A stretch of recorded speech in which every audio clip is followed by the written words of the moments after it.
ukuthi wos. Siyabona so isizini yasikhokhela manje. You are welcome sir, you are winning today. Hayi, God is great mfethu. Hayi no, siyambonga uNkulunkulu mfethu ngokuthula nje nasezweni kukho konke sidlule kukho kwama elections. Namhlanje sesiqala nje umsombuluko nginengxoxo nje ngifisa sibe nayo nabalaleli bethu mfethu.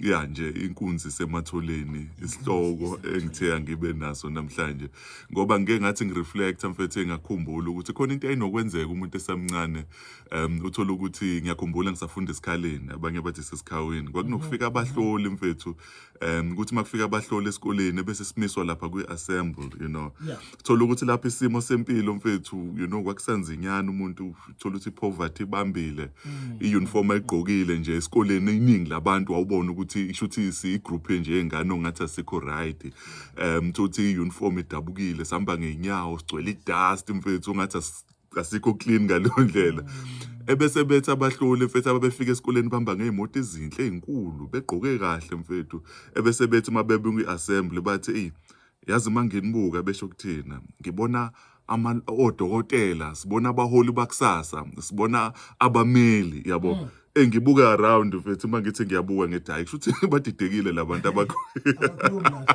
abakhulumi nathi mfethu sigcwele idust kanjena mfethu dirty dust bare feet hidden in the sand mfethu kwi-assembly umuntu ubuka isikole esifunda kuso mfethu ayikho nje into right but these guys will boldly say masinibuka sibona abameli bakusasa sibona odokotela sibona othisha sibona yonke this greatness and ngithe masengikhula mfethu kwaqala kwavela ukuthi no labantu babeqinisile cause kulawo ma group lawo esasikuona nakube izimo zayengavumi uma usibuka at that point in time but God was able to raise great leaders from that crop of abantu ababebuke kongazuthi there is hopelessness kubona yebo lento le so inkunzi sematholeni mfethu kubalekile ukuthi umubuka abantu abasebancane noma ubuka umuntu ongathi into yakhe akahlangane kube nakho ukukhumbula ukuthi ingakahlangani lonto God is doing something great kulabo bantu ngithe mfethu ngisa reflecta kulento I feel uNkulunkulu ngibukise i-butterfly mfethu yabo khona lento abayibiza nge-metamorphosis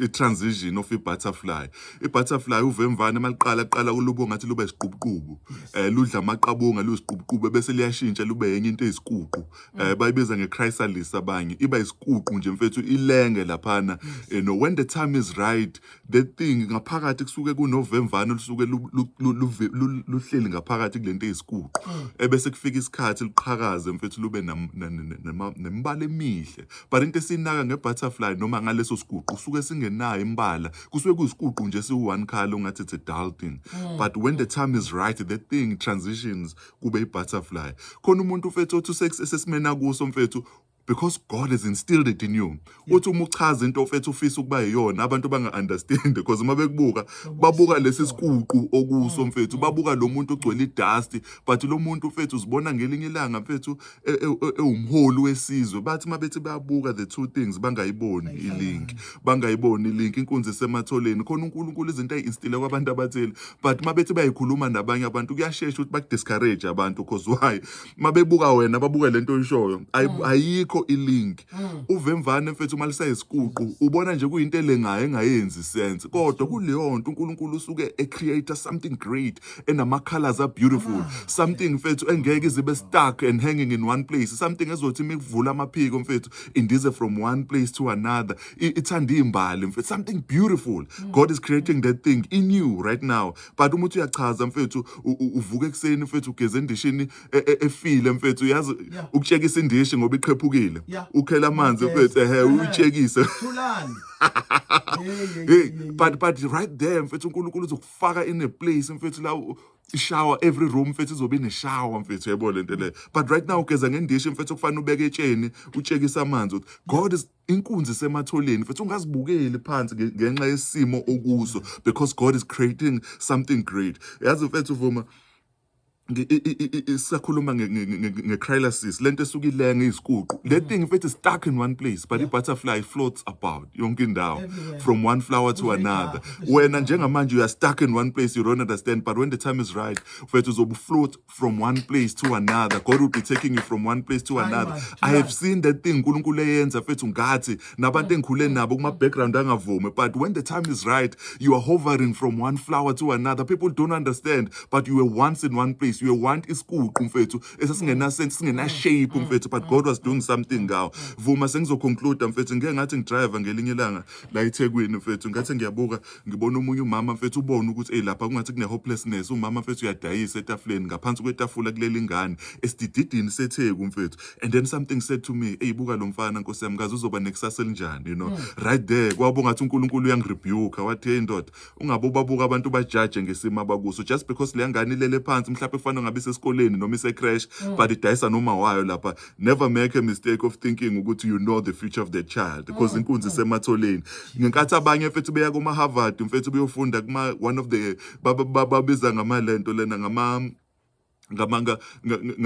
Ivy Leagues mfethu ama institutions aphezulu khona wayilusa inkomo. Aku-understandeke ukuthi lo wayilusa inkomo abanye bekuma Ivy League institutions today that guy is leading them kanjani, you know, because inkunzi esematholeni. Ungathi umubuka umuntu esesimeni ongathi ilife yakhe I lost 3 years mfethu of study, you know. Ekhaya bengenayo imali yokungifundisa, abanye behamba mfethu, mina ngisele ekhaya uma engakwazi ukungisa esikoleni, but when the time is right mfethu kwenzeka konke ngendlela. God is great mfethu, you know. We are not hyping people and I don't believe in hyping people, but mfethu I just want to say today there's no link between you where you are nala uNkulunkulu afuna ukukisa khona, but one thing isiququ lesi se-butterfly, God is creating something in you. Bambelela kulonto. Abanye mfethu they are in offices they never thought bazoba kuona. Last point mfethu, abantu khona lento abanokuyenza bethatha izithombe zabo 20 years ago bese beyipost. You don't see a link now into omubuka 20 years ago ukuthi ibuka ngenjani, you know, buka today I'm this thing, you know. Because God was doing something. Just because life it's dull, there are no colors, you are hanging in one place. Never make a mistake of thinking God won't produce the colorful butterfly out of your situation. God is love and God is great. Thank you so much. Thulani Yeye Gumede with tangible results. This is what